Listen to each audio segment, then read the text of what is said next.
Welcome to the Well-Seasoned Librarian podcast. My name is Dean Jones. I'm the Well-Seasoned Librarian. Today it is Season 5, Episode 17, and I'm very happy to be talking about the sisters Constance L. Kirker and Mary Newman about their new book, Coconut, and some previous books like Edible Flowers.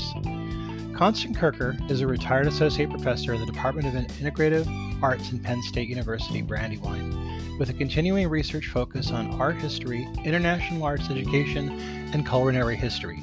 She teaches arts history, Western, as well as East Asian, South Asian, and African art from a comparative perspective. Regularly presenting research at international conferences, Kirker has most recently presented papers in Rome, London, Croatia, and Cambodia.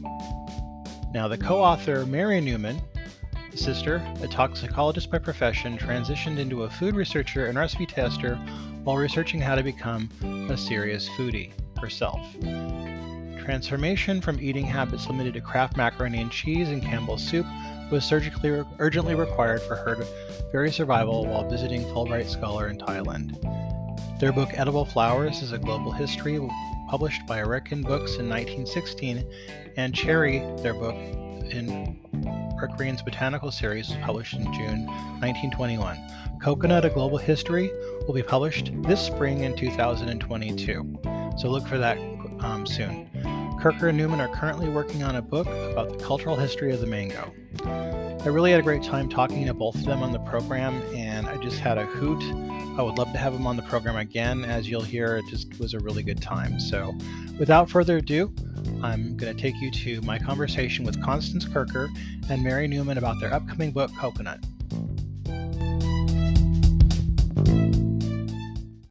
Welcome to the Well-Seasoned Librarian podcast. Today, I'm very honored to have two authors on here today with me. I have Constance Kirker and Mary Newman.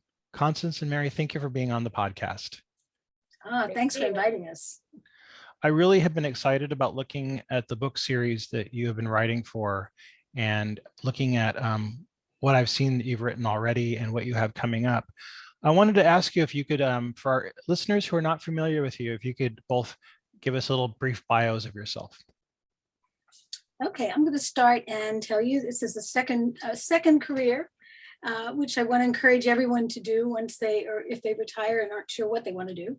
I was a professor at Penn State University, and I'd never been anywhere where there wasn't a Penn State graduate. So I'm sure there's readers out there that went to Penn State University.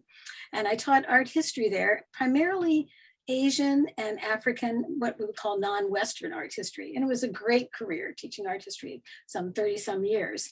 And towards the end of my career, we had a chance to move to Singapore. So I moved to Singapore, and at Singapore, I had to sort of semi-retire because you're not actually teaching at Penn State.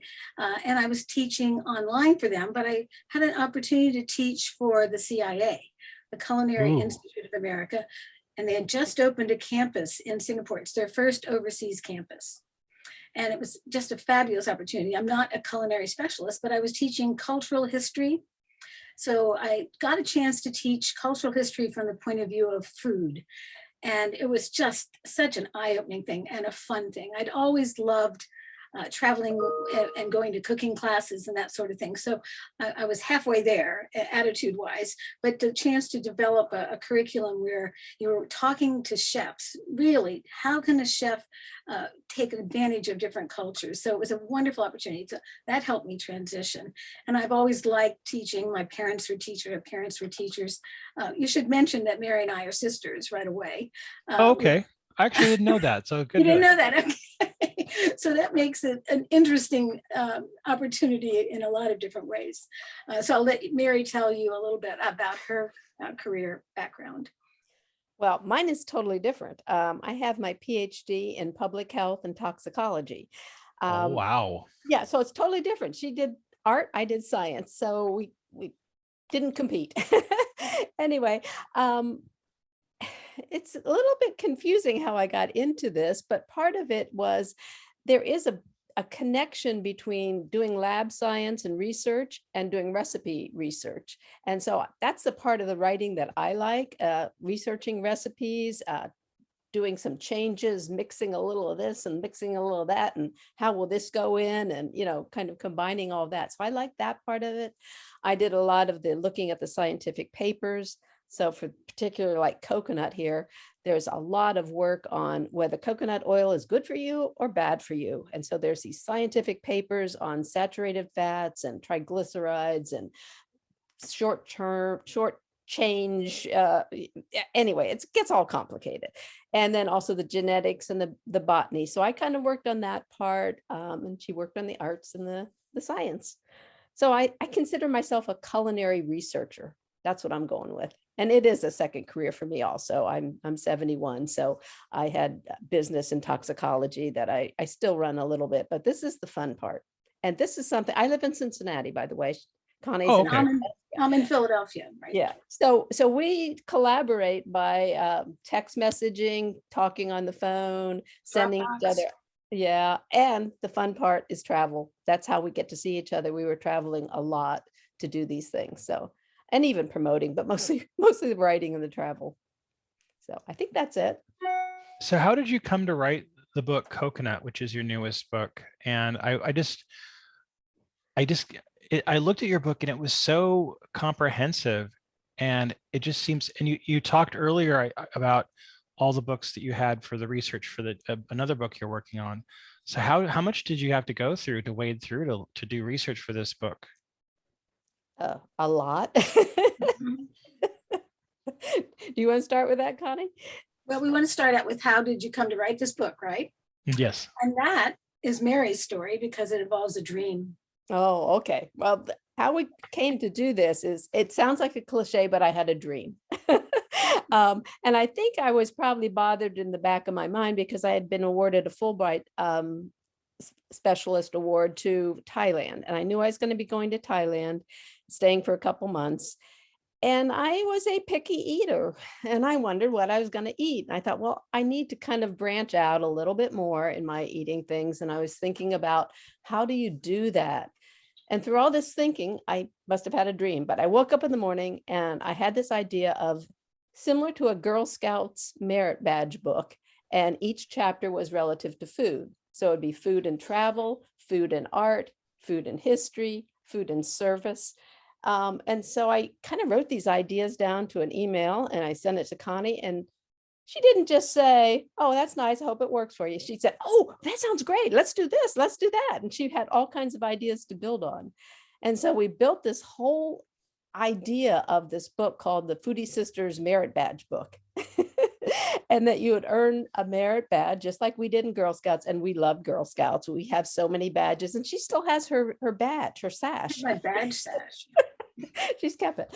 So that you could earn a different badge in the different, what we think of as food, like I said, food and travel and food and art.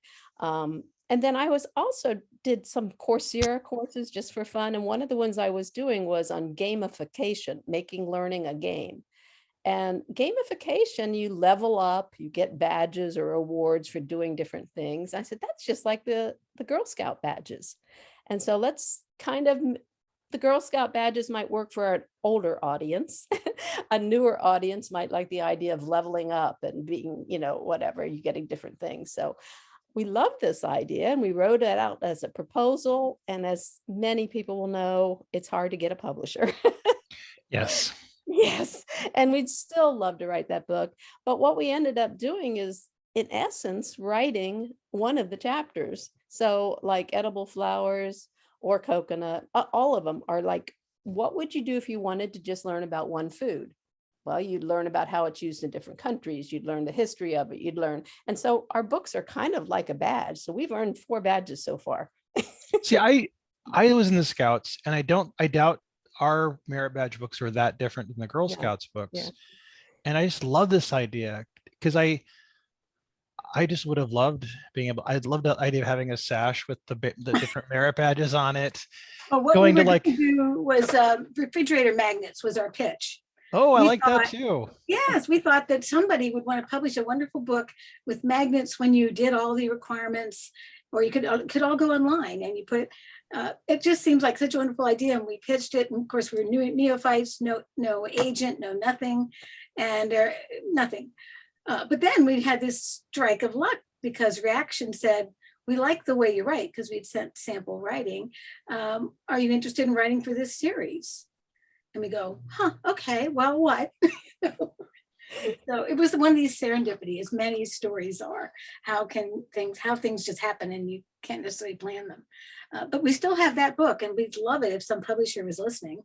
I think that's a great idea. So let's do the Foodie Sisters Merit Badge Handbook. Right. And No, we've that's a got 4 great chapters. idea. I And love we were that. going to do it like a scrapbook. And so we'd have pictures of us doing different things. And then we'd have a list that, in merit badge books, you check off, you have to do 5 of the 8 activities or whatever, and you check off the ones. So anyway, we Also have be a TV show while we're on the Oh, air. yes, that would have been great. TV show. Yes, I would see the Food Network getting all over that. That sounds wonderful. I know.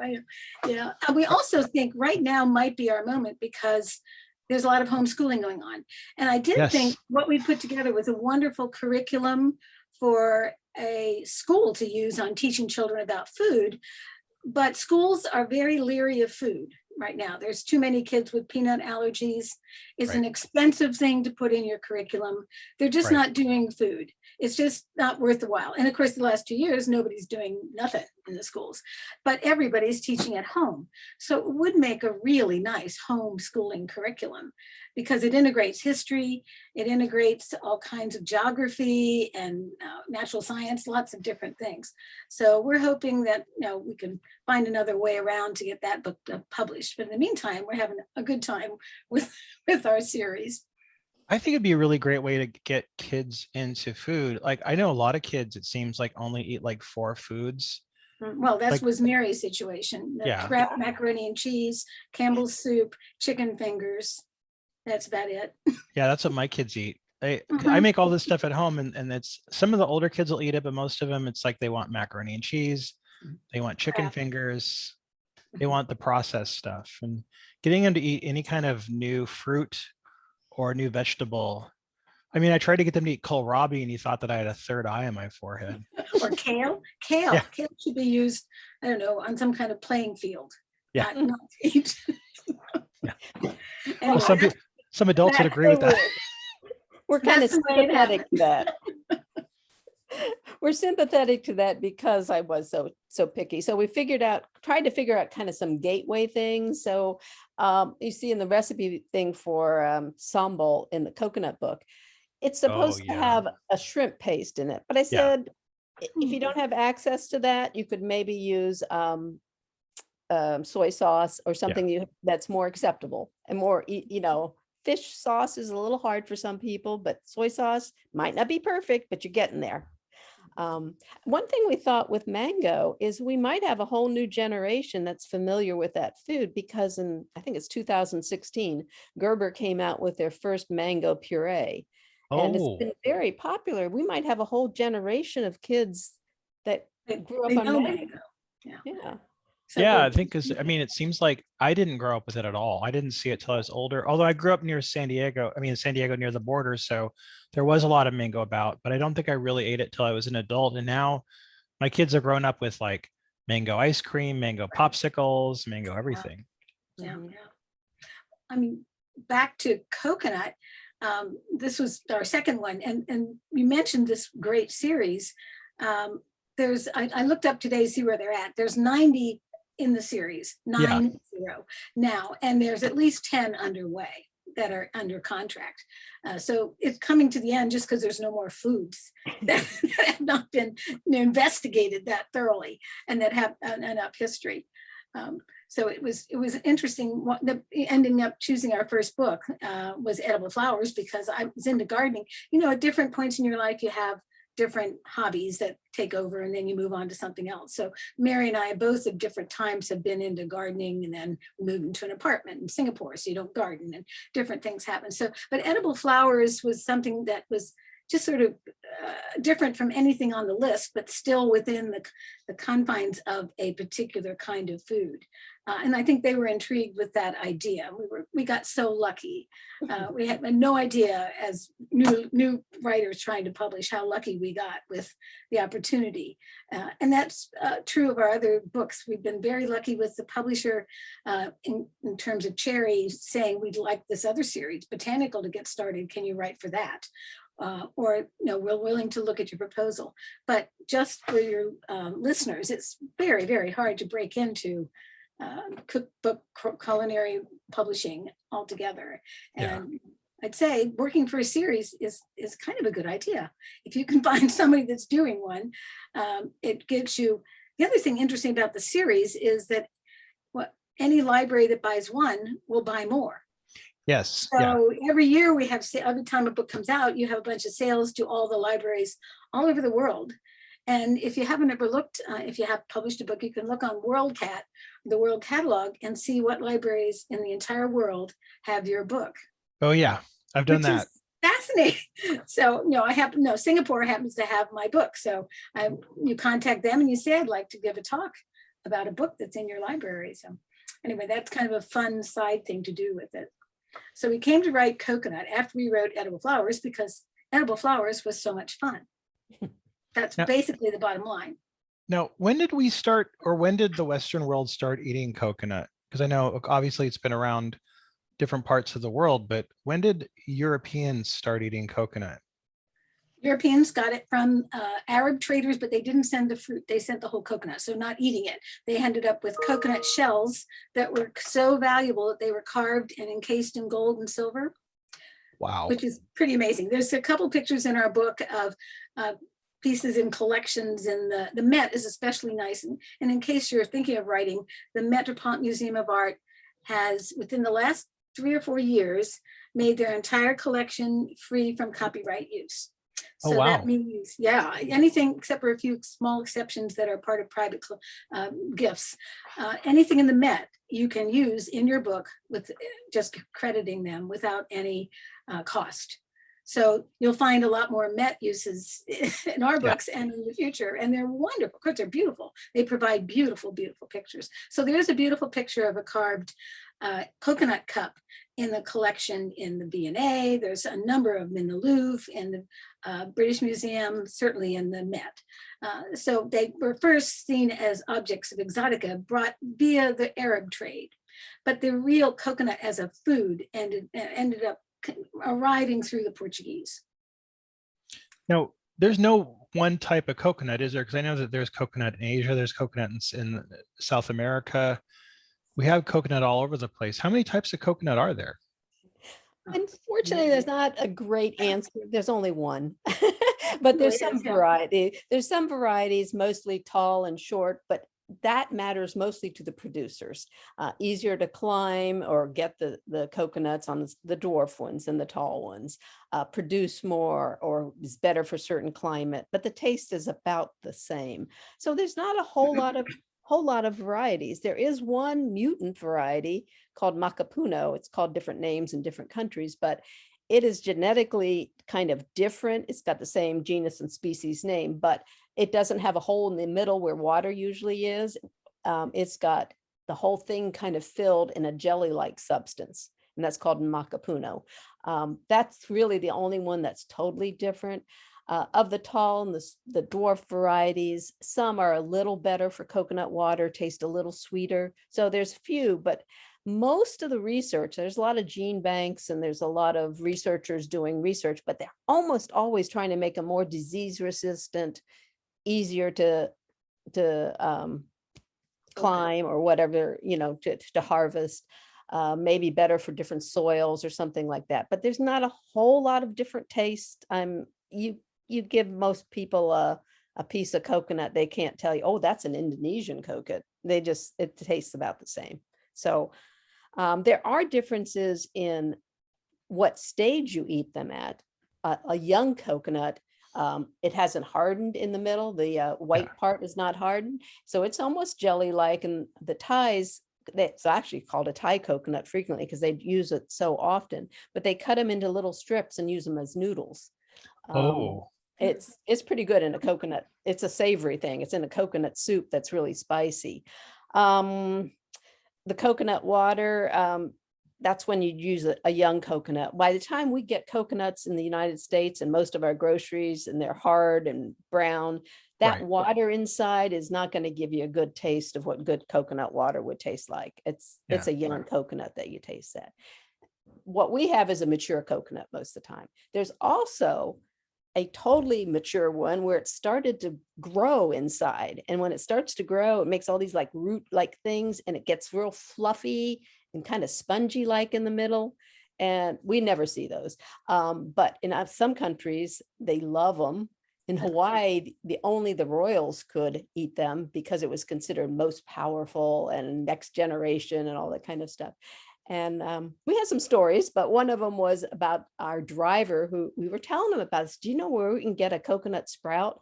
And he got on his cell phone and he checked with other people and stuff, and it pulled over to a roadside thing and found some guy who would open one up, and we got to taste it. So that's pretty cool. So it's really the different stages of maturity rather than varieties that we see. Is it a nut or a vegetable or a fruit? Like, what is it exactly?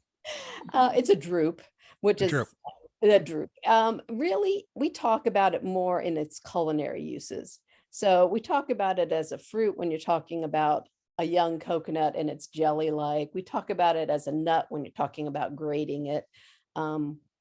It's not terribly important, I don't think. We tried in this book, we have some botany, but we tried to make it first kind of fun and some stories. So with it, is it a tree or is it a grass? We started off with a story of in Goa in India. The state tried to say it was grass.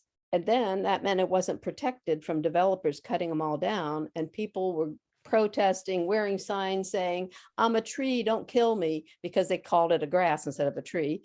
And so it's kind of fun. And then we go on to the real botany. Well, is it a tree or is it? And it's not really a tree, but it functions like a tree. So we tried very often, at least as best we could, to tell a story that was interesting and then maybe go into the science. Like the one chapter is on the origin of coconut. Well, we start off with this story where this brother ends up cutting off his brother's head and then feeling sorry for planting it, which there's a lot of stories like that because coconuts look like a head. They look like a head, 2 eyes, a mouth, and they're hairy and brown, So a lot of origin myths are about somebody cut off somebody's head and planted it. And that was either the love of their life or they felt bad about it, whatever. But then we went on to the history of where it first, grew and what scientists say. But I think personally, one of the good things about our book is we tell a lot of stories. Now, do you guys have a favorite preparation of coconut? Is there any favorites? Shall I tell about? All right, Yeah. We'll start out with our mother, who wasn't a particularly fabulous cook, didn't even like cooking that much. She liked to give a party, so we have some good party food. But there was maybe 4 recipes from her, and 3 of them use coconut. Now we're talking Hamilton, Ohio, right? A small town between Dayton and Cincinnati in southern Ohio. And yet coconut, think about coconut, it doesn't grow in the US. So that coconut had to make its way to Hamilton, Ohio, and into thousands and thousands of people's recipe books. Mm-hmm. And it's to me always kind of fascinating how that happened, how coconut could possibly be something common in the 50s and 60s or even earlier in the US. So the recipes that we have included in our book that are our favorite quote preparations, as you'd say, one of them is her pie. So we call it Mrs. Watson's coconut pie. But as we were researching it, we found that it actually probably was this pie from New York Tavern restaurant that has virtually the same recipe as our mother used to make. So that is a beautiful, easy to do pie. It takes a couple bowls, so you don't do it and it's like one mix and you're done. But anyway, that's a good recipe and it's in the book. And then I do talk a couple times about ambrosia because yes. ambrosia is like, how can you not love ambrosia? You can make ambrosia for people that are fussy without the sour cream, but you've got to have the coconut, right? You have to have coconut, you have to have oranges, you have to have pineapple. And after that, it can be marshmallows, it can be sour cream, it can be, heavy cream, it can be anything. But ambrosia has a wonderful long history, of course, meaning food for the gods. And it goes back, there are recipes for ambrosia back in the early 1800s. So, oh, wow. I didn't know it was that old. Yeah, it's pretty amazing. So ambrosia is out there, and that's a favorite. And then, of course, it's used as a topping all the time, just as a garnish. But a favorite usage, certainly I can remember very vividly in the 50s, were the cut up cakes. You remember Baker Coconut had ads in every magazine where you could make a teddy bear cake out of a flat sheet cake. Yes. I had one of those as a kid. Yeah. No, who doesn't love that? It's out of favor right now. There's a lot of wonderful cakes, and we have many, many cakes in this book, and at least half dozen recipes, I guess, or 4 or 5 good recipes for cakes that include coconut. But Baker's has a lot to do with, as we were talking about the history, I do want to mention that company because they were very helpful to us. We wanted to visit.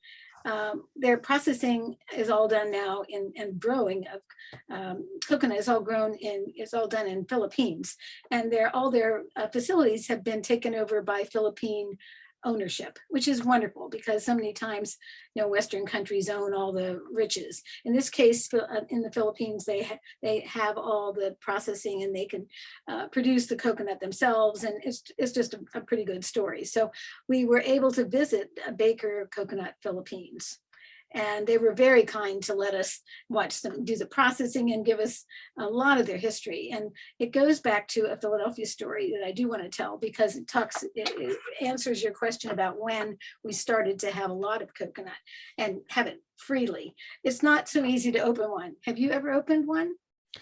Yeah, it wasn't fun.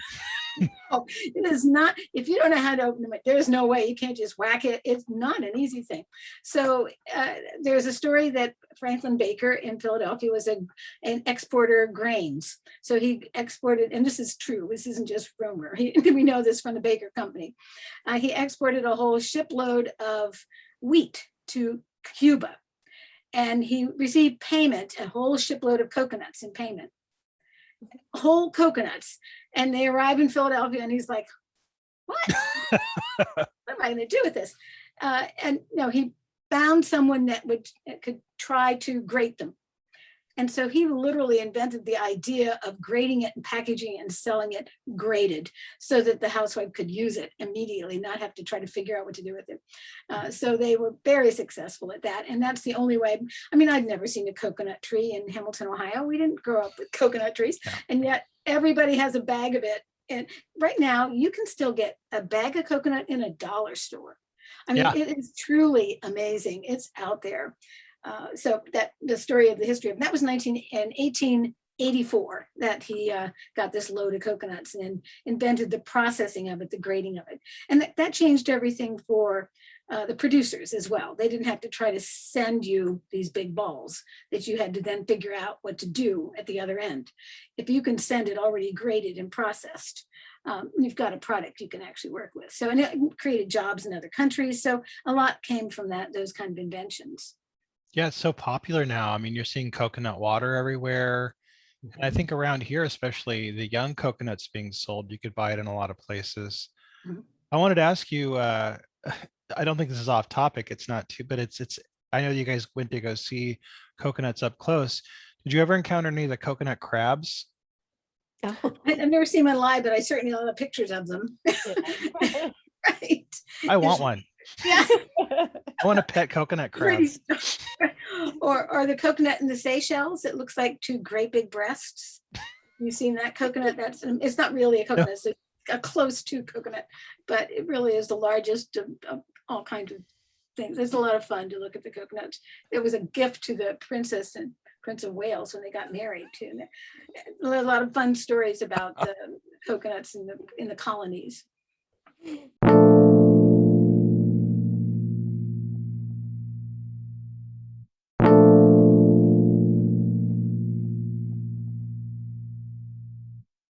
So your book, Edible Flowers, I want to talk about that a little bit because I don't think I ever really saw many edible flowers until I got to be older, and I saw that I think in Whole Foods here now you could buy some edible flowers, Mhm, and maybe in Trader Joe's. mhm. I used to love to take them and put them on little tiny cupcakes and make what I call fairy cakes for Oh. some of the kids food exchanges and stuff like that. How did you guys get involved in edible flowers? Well, we picked the topic because nobody had done it, and it just was a chance to do something totally different. And we both had done some gardening.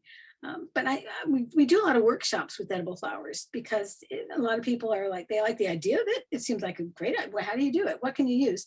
So I always like to pass on, and Mary has some too, some tips for how to use edible flowers and where you can get them. One tip for your listeners, an edible flower you may not think of right away is a begonia. Really? I didn't know Yes. that. I mean, nobody, and unless it has been peed on by a dog, it's probably not going to kill you. Yeah.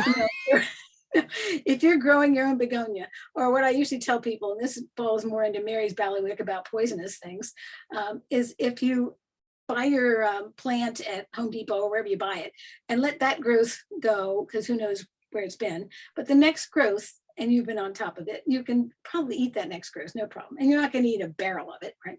Anyway, begonias have a crispness to them you wouldn't expect. You would, when you think about a begonia, you think fuzzy. And it doesn't matter. There's a number of kinds of begonias. They all taste crispy like lemon. They taste like citrusy. And so they're absolutely spectacular on a salad.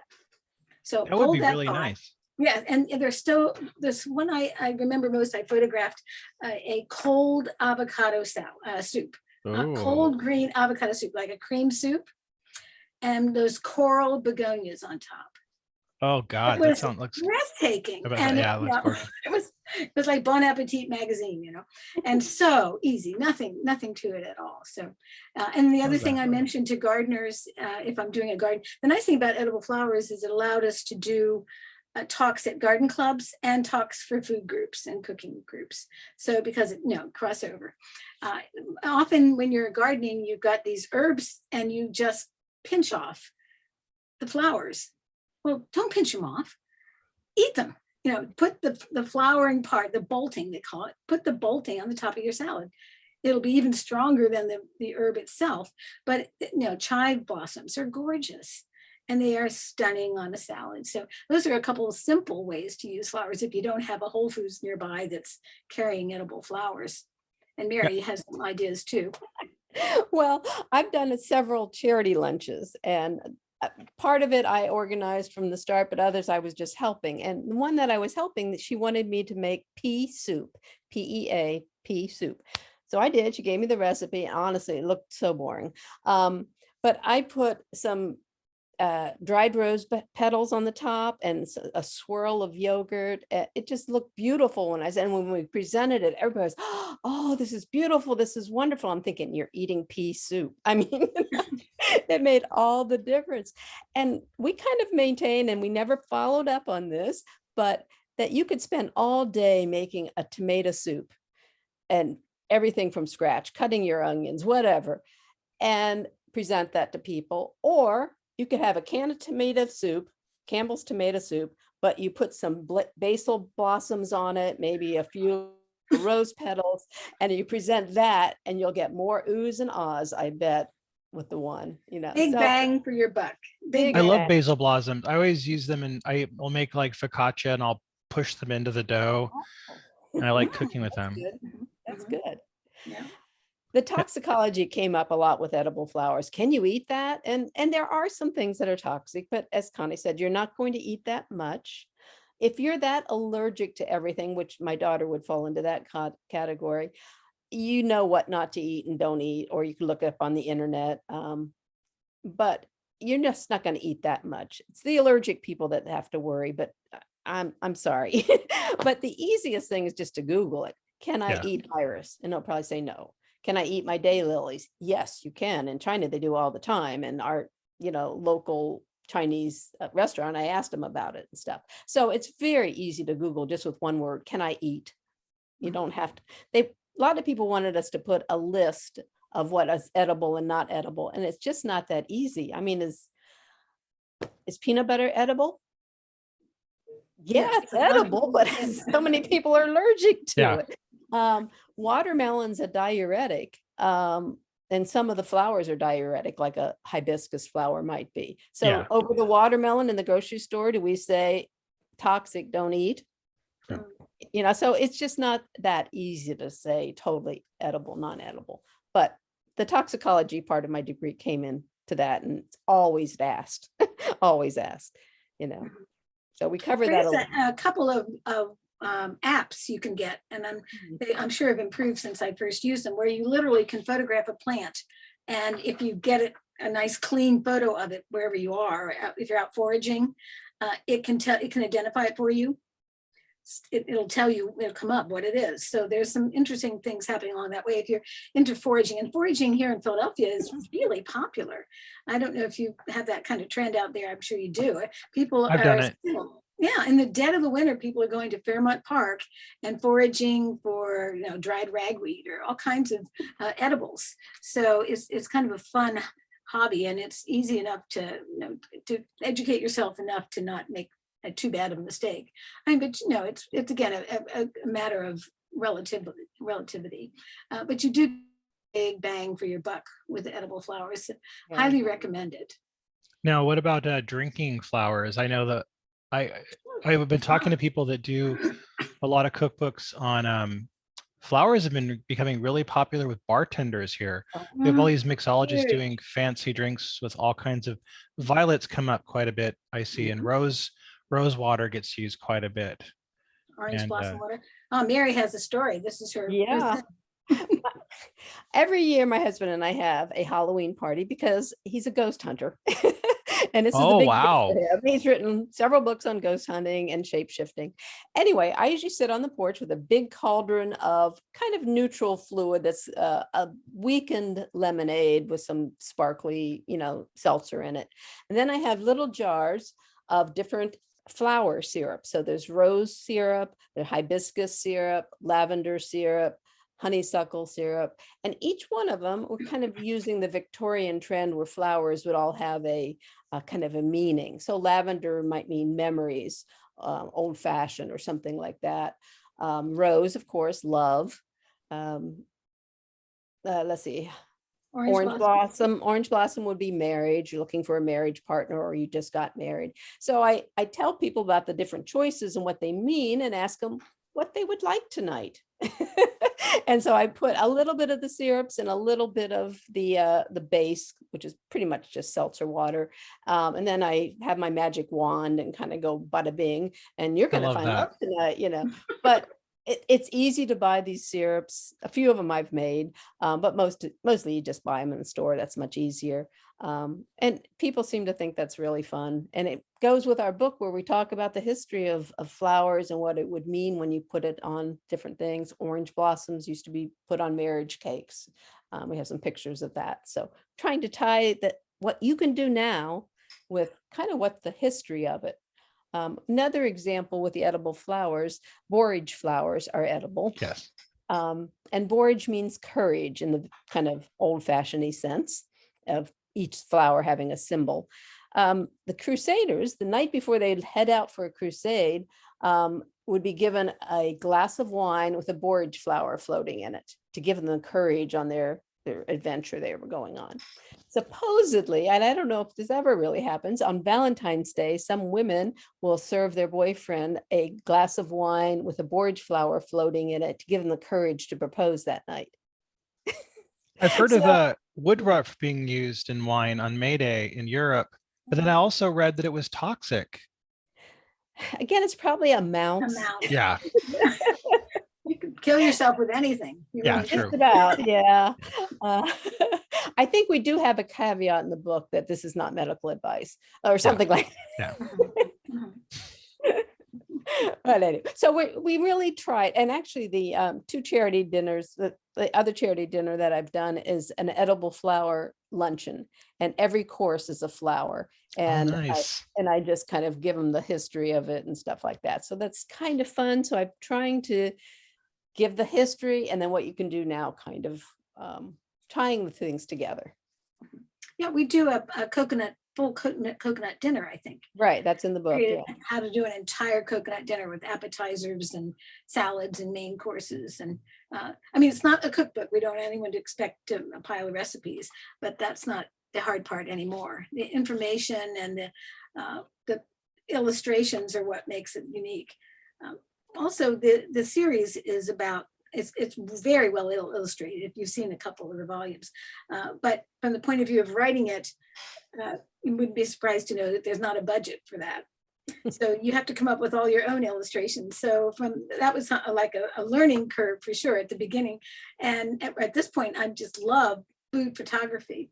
It's turned into something I can do because, you know, I have some background in fine arts anyway. So it was something that we learned in the process of each of the books. We're better and better at food photography. And I urge anyone who's thinking about writing their book to work on that skill themselves. And that's probably the first thing people work on when they're, texting their meals to their friends and Instagramming them. But it was a whole new skill for me and a lot of fun. That's one of my favorite parts about working on the projects. Now, your book Cherry came out last year. Was that pitched to you, or did you guys think of the idea? Did you guys come up with the idea of yourselves? No, Reaction, this is a new series. They only had 3 in the series. And remember, the other series had 90, right? Oh, that's right. Yeah. Sorry. So this is a new series. And looking back on it, it's twice as long. It's just a beautiful book. If you saw that, I think I sent you the cover. Yeah, no, it is very lovely. Absolutely beautiful. And many, many more illustrations. So I think 140 color illustrations. But they put it in a series. It's in a series they call Botanical. So it's a book about all kinds of aspects of the cherry, which means that includes cherry wood. It includes cherry blossoms, which was wonderful for me because I teach Asian art histories and I go to Japan often. So I know a lot about the Japanese cherry blossom tradition and its history. So it was beyond just the edible. Now the edible stuff is what we like best. So ours leans heavily into edible. You can eat cherry blossoms and the Japanese eat them in many forms. It's shocking the number of forms they eat cherry blossoms in. But it was a very different kind of book to write. And there was a much more emphasis on the botany. So it was interesting to us, and we're not specialists in cherry, but the purpose of the book wasn't so much that. It was a cultural history. So it was a different kind of challenge. And I think we prefer the book series that really hones in on the culinary aspect. But we can make any project work if you've got one for us. And we have so much fun doing it that we proposed coconut. And it's interesting because this is a British company, Reaction is a British press. And so they have a different idea. It was about food. And surprisingly, he didn't think coconut was very interesting. So we really had to work. I know, we were like, what, So we really had to work hard to convince them that coconut was. And I think in the course of it took us, well, I'm just looking today at the book proposal. 4 years ago, we sent the proposal. Wow. Just so no one gets discouraged, it takes a long time from proposal to print, and it's in your hands. So it was 4 years ago that we proposed it, and then we really had to work hard to convince them. And I think as they saw more coconut water superfood articles, and how people were turning to coconut flour because it doesn't have gluten. I mean, there's a lot of ways that coconut is really has an amazing future. I mean, the Impossible Burger, the meatless meat, it has coconut in it. I didn't know that.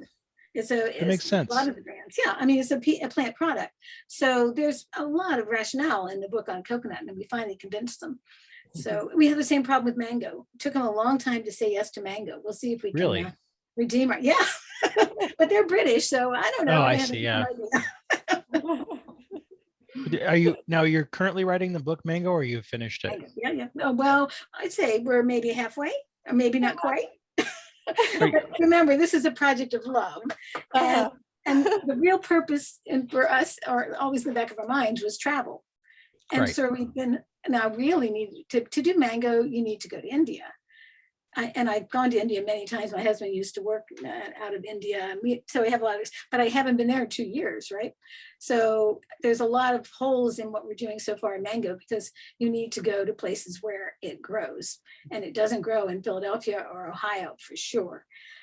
So you really have you're handicapped by not being able to do the travel, and that's the most fun part. So we're hoping that we'll still get some opportunities there. Interestingly, while we're on the subject of where it grows, the climate change is affecting areas where it can grow. So it turns out you can now grow mangoes in Sicily.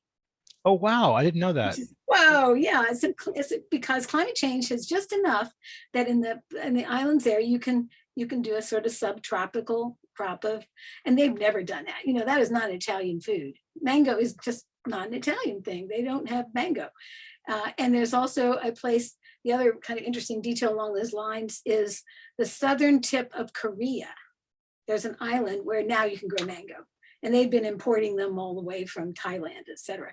So there's some interesting things happening in the mango world. So it's funny you mentioned that, because I was talking to an author who lives in Sicily, and she was saying how much she missed avocados. And I said, well, why don't you just plant some?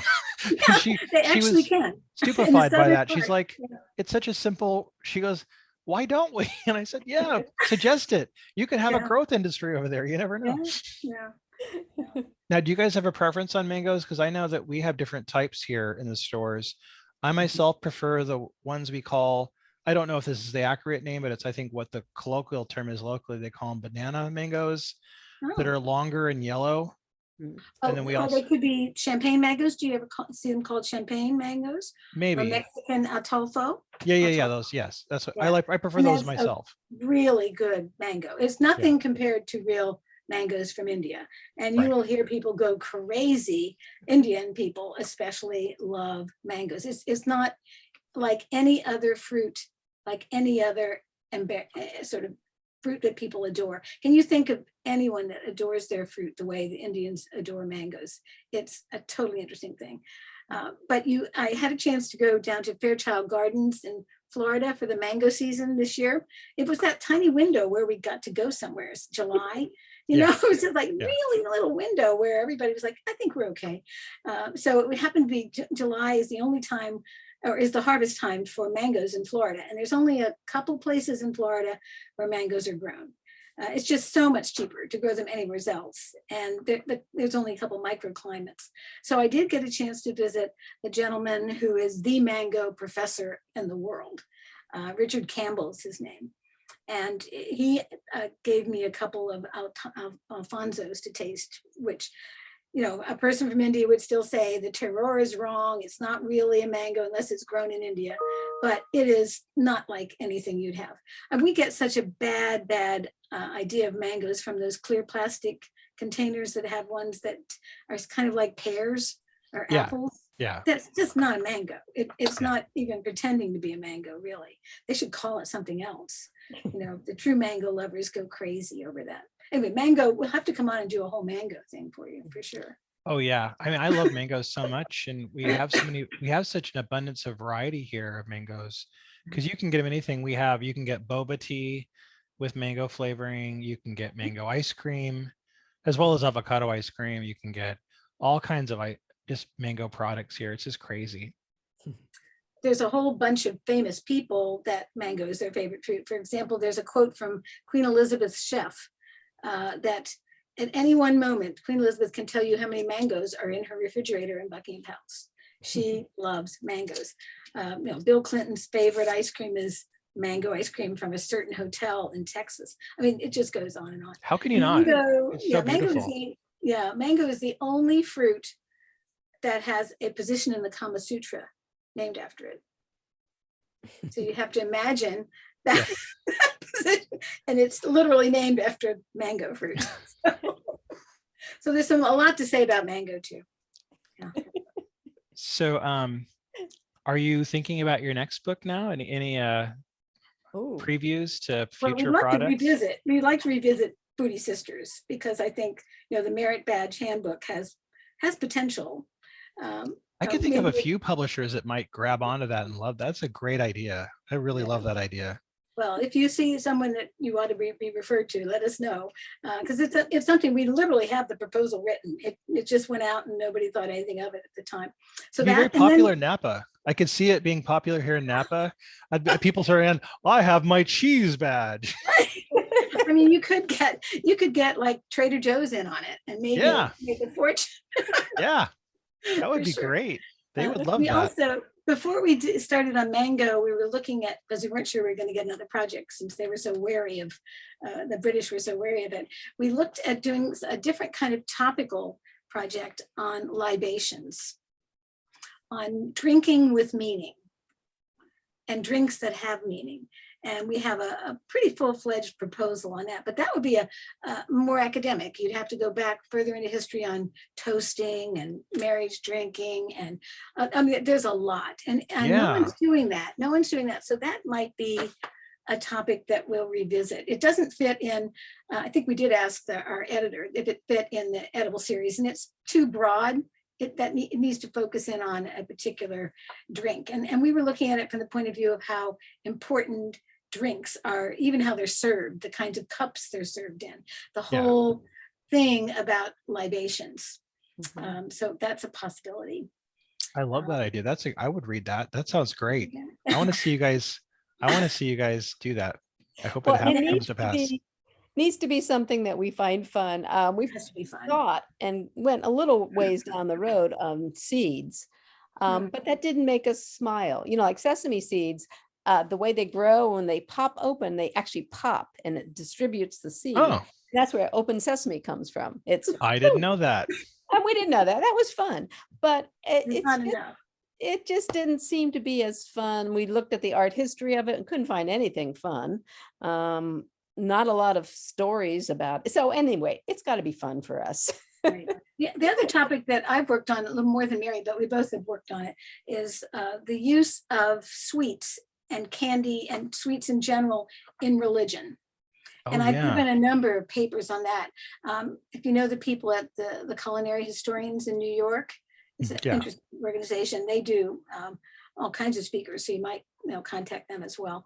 But I've given a paper for them on how important sweetness is within the context of religion itself, like hymns, My Sweet Lord, and every religion has sweets that are part of feasts and festivals that are very specific. And that's kind of fascinating. How did we all get tied together with sweets? How does every holiday like Easter, Christmas, St. Valentine's, how all of them became sugar feasts and sweets? And how did that happen and why? And what is that connection of sugar and sweets with religion? And that comes from my background in Asian art history, because you've got, before you can teach Asian art, you have to teach basic Buddhism, Hinduism, Jainism, Islam, so that you have a place to look at the art itself. So looking at it through a culinary lens was one of the things I picked up in my coursework at the CIA. If you're going to teach a bunch of chefs about culture, you want your entrance point to be something that they get. So sweets and religion is on our list of possibles as well. And I love that. I did some work on it, and I wish they had told us no before I gained 10 pounds. Candy. A lot of candy, yeah. Candy's tricky to make, so you have to keep on making it. Yeah. I would like to talk about one term, because it was something I learned very recently, and I think it might be interesting to your listeners, because we talk a lot about how we are sharing things that we find out about coconut or mangoes. And we have a tendency to think that we're discovering it. And there is actually a term for people that overreach and appropriate called Columbusing. Have you heard that term? Yeah. And it's just important to realize that you aren't really discovering any more than Columbus discovered. He thought he had a coconut. He didn't have a coconut. But the idea that someone else's thing didn't exist until you found it. It's important to acknowledge that. So we try to be cautious about suggesting that somehow we're discovering all this and nobody else knew about it. And I think that's part of what we do like, this idea that we find things, but sharing them is important to us. I've been on the wrong end of that myself. I posted an article on Foods of England, and I forgot that, you forget that the internet is international. And people in England are going, yeah, we know. Right. Yeah. There was an example when I was looking at how to try to not make a mistake. They were talking about someone who started a store called Hand Pies, and they were empanadas. Exactly. But they had found this new thing, a hand pie. Well, no, and it's not simple. And with food, I don't know who owns it. There's a lot. In fact, there is a topic that if you have anyone out there that wants to write, I know Reaction is interested in writing and doing a series on food controversies. Ooh, And that would be fun to read. Yeah, and so I don't know where they are in that series, but things like GMOs, or there's a lot of controversies in food, and it just didn't seem like it'd be fun to us. But that's us. It would be less fun than exploring mangoes in our estimation. Well, GMOs, that gets such. I mean, I have friends on both sides of that, and they'll fight to the death on that one. Yeah. Yeah, absolutely. So there are potentials. If you contact them, they might be still doing that series. So yeah, we're always looking for opportunities. I think a lot of times because I'm a professor, you do a lot of advising. And I gave a lecture in Vietnam for USIA, which is the sort of the cultural wing of the American Embassy. And they wanted me to talk about writing and writing nonfiction. My brother-in-law was lectured for them. And so they're always looking for lecturers in different countries at the American Embassy Cultural Division. So that's another opportunity for people that are traveling, because there are people in the city itself, in the countries, that want to learn English, and they come to the American Embassy for lectures. And they have libraries, they have American libraries. Anyway, I was giving a lecture there on writing nonfiction. And in Vietnam, particularly, in many Asian countries, they are not used to telling the teacher what they want to do at all, right? But if you have a chance and you're going over at the graduate level, you want to pick a topic you love that you can spend hours with. And it may not be exactly what the teacher has said, but you can always tell the teacher, I have this idea, could I work that into what we're doing? But the idea of really loving your topic as a professor, you just have to. I certainly have lots of colleagues that love their topic more than they do their students, which isn't the best final answer. But the idea that you can find a passion that you can spend hours on is important. And you need to give it a different twist. I was using some idioms, because foreign speakers don't understand idioms immediately. So one of the things I said about writing nonfiction, whether you write about food or anything else, you want to do man bites dog. You want to flip what people expect on it. You want to have a light bulb moment so that something comes to you that you want to share. And you just want to have an experience with the subject, and anything can be absolutely fascinating. I mean, as an academic, people write books on crazy things. So you want to take control of the topic yourself. And I do think on that topic too, students might want to think about food studies as an option, and it fits in different places in different universities. So there's a lot of ways that you can enter the field of food studies. And that would include hospitality, but nutrition or sciences like Mary, or it can be in business degrees. But I always tell students, why don't you go ahead and get an old-fashioned degree in history or accounting, but minor in food studies. And I think you'll find that that's a nice recipe for something interesting in the future. I like that. Well, thank you very much for being on the show. Constance and Mary, I've really enjoyed getting a chance to talk to you, and you guys have been wonderful guests. I hope we get to have you back on here again sometime. Sure, we'd love to come. I'll go ahead and end there. And Mary, I want to come to your house for Halloween. Oh, yeah. We had to do a drive-by this year where we were all dressed up, but, we had Tyvek suits on and mask and everything else, and handed people things with tongs. She has some wonderful costumes. She is a cherry princess. Cherry blossom princess, yes. I've had a theme every year that relative to whatever we're writing.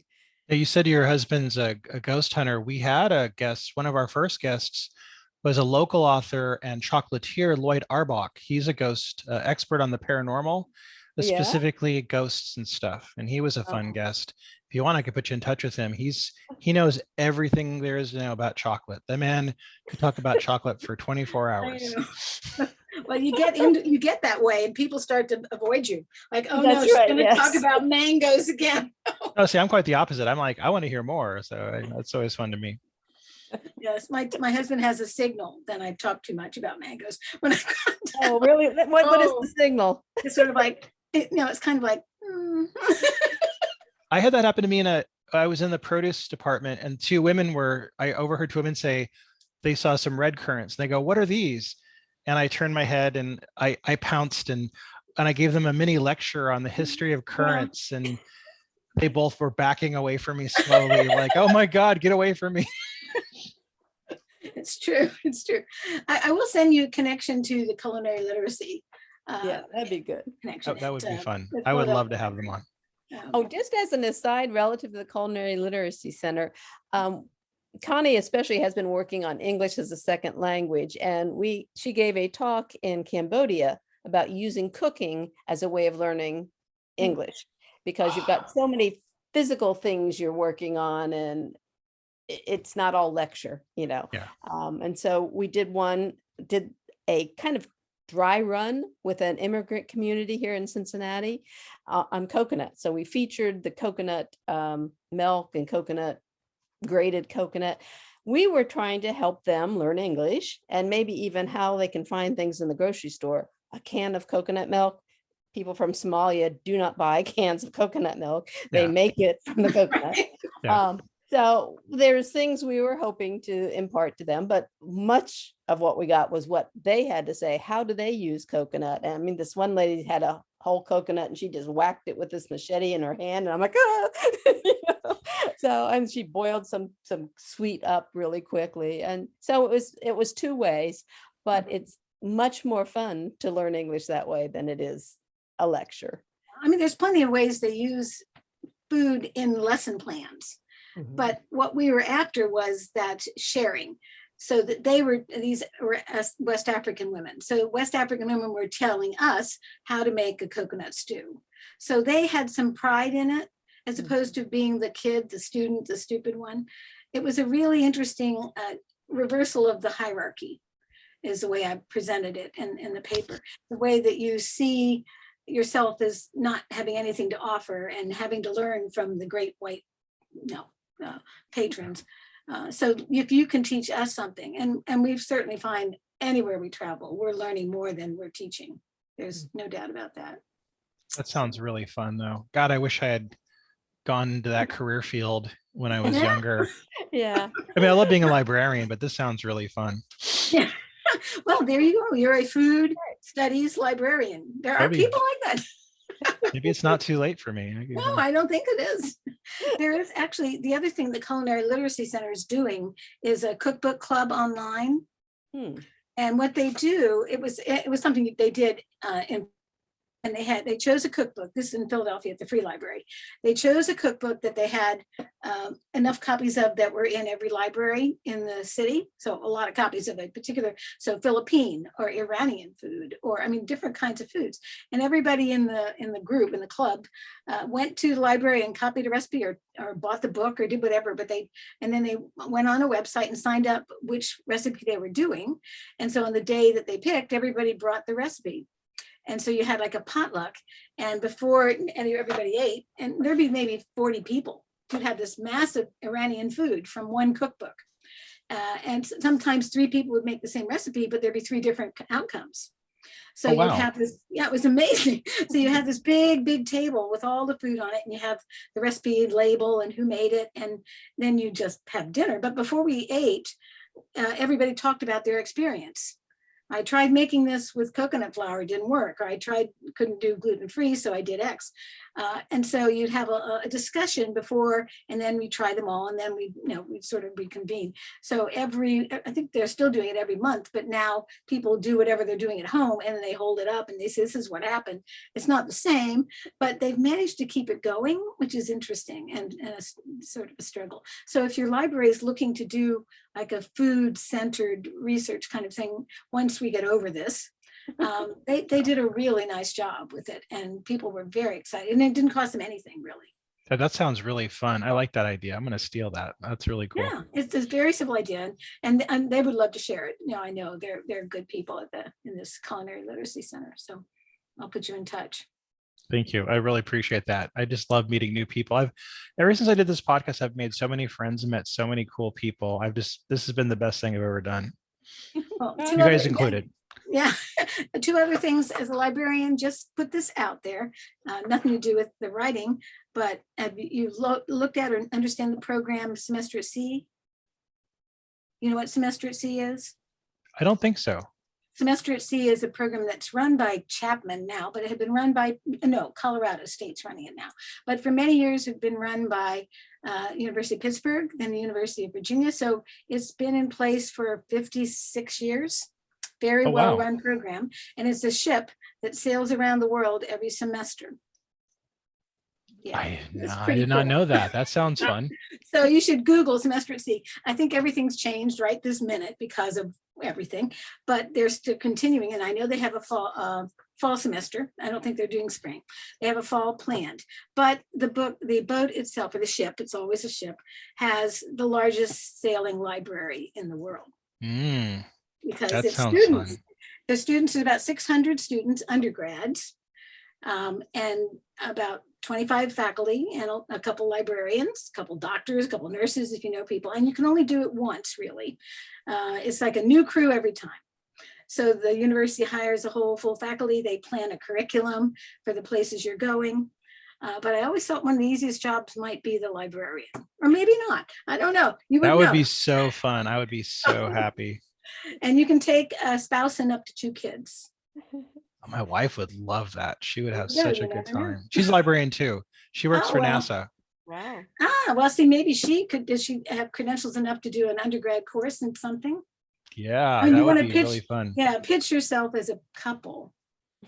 We would have to leave our children behind. Oh, how horrible. Why? No, you can take you can take them. They're adults. No, that's okay. They would have to stay behind. There's strict rules that would forbid us from taking them.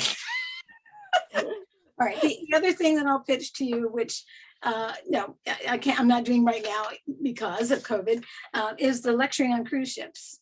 Oh, which, nice. Is not something that your average academic, you would keep that quiet if you were a professor. It's not something highly regarded, but it is kind of fun. And you've never had a better student than someone that's going, and I only really do cruises to China, Burma, Thailand, places where it makes sense that I have expertise. I wouldn't want to do a Caribbean where you're lecturing on drinks. You could, but it wouldn't be my thing. But you do have people that are serious that are going on those kind of trips, and they never texting during their lecture. They really are there to hear you, and you become, in the smaller ships especially, you get to know the people on the ship, and it's something that if you have a topic that's interesting, you can always put yourself out there. That would be really fun. I like that. Maybe you do something with reading on a Caribbean cruise to the Tahiti. What 4 novels should we read together? I mean, I'm just saying there are ways. I like how that. How to start a podcast. Yeah. I could do that. Everybody on the ship has a podcast. Yeah. That would be great. Everybody could. If you have an iPad or something, you could do it. Yeah. You could even do it with your phone nowadays. It's so simple now to do it. I love that. We share some of our favorite ideas with you. I'll let you guys know if this pans out for me. I'm going to give it a shot. Yeah. Seriously, this would be a great kind of little side gig. I'd like this. Yeah.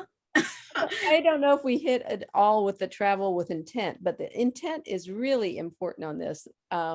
We had something specific we were looking for, and we told everybody about it. Sometimes there are some misunderstandings, like we wanted to see the coconut dance. They use the coconut shells and they clank it together and do different things. And we thought we were going to a show and watch some coconut. It turns out they were going to teach us how to do it. And the first thing they had us put on these costumes. And then, Cambodia. This is Cambodia. Anyway, and that's something I tell when I'm giving a lecture on the cruise ship. I say to people, even if you're not writing book, pretend you are. Yeah. Say that you're studying beads, or you're studying jewelry in the Far East, or that you're studying something, because people can relate to you and you have something to talk about. Oh, yeah. And they love to talk about their food. So it's easy enough to say, I'm planning something or other, a festival, and I need to learn about food from wherever you're visiting. It's just a way of connecting that's so immediate. I like that. The one driver we had, we were telling him about this, and he took us to his mother's house and didn't tell her that we were coming, as far as I know, and because she makes a coconut sauce to go on top of ice cream. And so, Wow. we just show up at this taxi cab driver's mother's house. Yeah. There are places, ways to do, of course, cooking classes you can do everywhere now. Yeah. But you and some of them, if you do a fancy one to Milan, it's going to cost you. But there are a lot of reasonable ways to do cooking classes. And back when everything's normal, people might want to look at a company called, now I've forgotten it. Also meetups. Do you have meetups? Oh, yeah. So they can be a really inexpensive way of it. What was it called? That's a great idea. With Locals. Okay, I've written it down. There's a company called With Locals, and they allow people sort of Airbnb to do a tour. So instead of renting their house, they are designing a tour that they put up on this website, and you pay for the tour online, but they hold their money till you get that tour. And it's just independent people, so they describe the tour any way they want. And a lot of them are food-based. So you can just go into With Locals Bangkok or With Locals Manila. And we did a great food cooking class in this little back room of this woman's restaurant. And they're very much less expensive than the fancy ones where they paid a lot to advertise in brochures. So a company called With Locals is another thing to look for when you're traveling. And most of them start off with a market tour, which is kind of fun. You get to walk around the market. What's that vegetable? What's this? And Oh, that would be fun. I love that kind of thing. Yeah. I love that so much. Yeah, so These are great ideas. Great ideas. All right. Well, thank you again. Thank you. I was going to say, I think I remembered, you guys got me thinking. The best coconut dish I ever had was, I was in, of all places, Lewiston, Idaho, the most random place in the world. And there was this little diner on the side of the road, and it was run, the wife was from Cambodia and the husband was from, I guess, Idaho. And they just had this little diner. They made their own food. It wasn't any specific type of food. It was whatever they were cooking. She was a real chef. And it wasn't expensive, but it was like one of the best meals I've ever had in Idaho. And she made black rice pudding with fresh coconut sorbet. Oh, And the wow. combination was just out of this world. I mean, sort of mango and sticky rice, of course, is made with a coconut, which is God, yeah, so good. popular. I love that so much. It's a classic, yeah. So anyway, I hope you try some of our recipes. Let us know if I will. have any results. Definitely try my mother's pie. That's one I want to, because I've kind of had my eye on that one. That thing, I think my family would eat that right up. I have a big family, so it's like feeding the raptors at Jurassic Park. I do have, if you like mango, I've tried this last weekend a couple versions of the New York Times mango pie that is absolutely fabulous and so easy. I mean, the story is an immigrant woman comes to the US, and every year she goes to a Thanksgiving potluck. And so she wants to bring something that's sort of Indian, but still fits with an American Thanksgiving. So this is a guy talking about his mother's mango pie. And so she makes a mango pie using Alphonse mango puree. So you don't have to have the real mango, but you have a decent puree that's so different. So if you ever have to make something with mango puree, be sure you're getting the expensive can. It's worth it. Anyway, so she makes this pie, and it looks like a pumpkin pie, but it's more yellowy. It just looks like it fits on the Thanksgiving table. And she wants to do something that every year. So every year she brings this pie that's a mango pie instead of a pumpkin pie, but she makes it out of, and she wants it to be American and Indian too. So a wonderful mesh. So she makes it out of a can of the Alfonso, which she would never do at home, but a can of the Alfonso. And she has to use a Keebler's graham cracker crust, American Keebler's right off the shelf, some Philadelphia cream cheese, Cool Whip, some gelatin. So it's this amazing sort of fusion of Indian flavors and Indianness, and then Americana processed stuff. That sounds wonderful. It's a really nice, I can forward that. It's a New York Times article. We have a very large Indian population here. In fact, where I live is right outside, and we have like a very large, and within 2 blocks of my house, there's people that they broker produce outside of their garage, and they open it up every morning, and they said they have just boxes of mangoes. Wow. Yeah. It's incredible. Mary, can you explain WhatsApp? I don't really know all my technology, but there's an app, part of WhatsApp, where somebody will post where a good mango is that moment. And it's sort of like one of these, everybody goes there, then gets that, you know. So the Indians are so in love with their mangoes that they will fly to get one. They will literally, you know, and so it's important. But anyway, so we keep working, and it's always fun. I have all my friends are always on the lookout for stuff now too, which is also fun for them. And so we try really hard to get, you know, if somebody takes a picture, like I had a friend in Hawaii who's took a picture of the McDonald's coconut pie. So they do coconut pie. That's a picture from a friend who lives in Hawaii.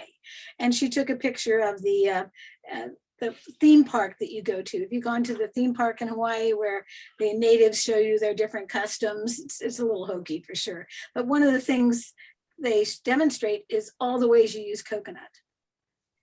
You can use it to eat from, eat on, eat under, eat on, just all, and that's part of the demonstration of the island culture in Hawaii. So she sent me pictures of that.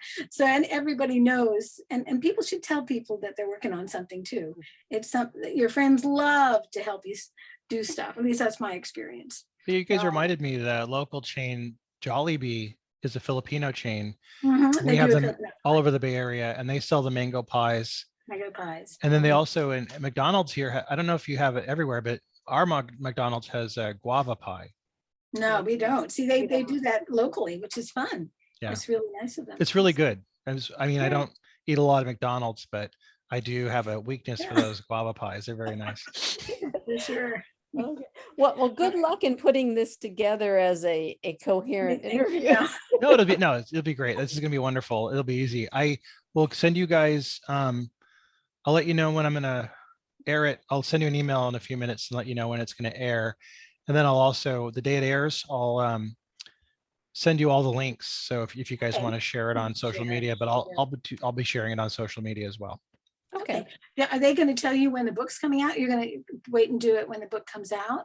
Because we don't. Yeah, I was going to say, did you guys want me to do it at a certain point? Because I didn't want to do it too early and kind of spoil the surprise. It'd be nice to have, the book was supposed to be out, of course, last January. And now they're saying March 17th, right? I think. Yeah, I think I'll try and do it around then. That would be great. I mean, who knows? We're just lucky. Every day we're just lucky they're still in business. It's a small press that does beautiful color art food books. So, we're just lucky they're still in business. We'll also put links to the book on my the bio thing. So I think if people listen on Spotify, they can just click and buy it. So yeah, that'd be great. Okay, well, thank you guys. It was really wonderful talking to you. I hope we get to do this again. Yes, I'll be glad to do it again. Okay. All right, bye-bye. Bye-bye.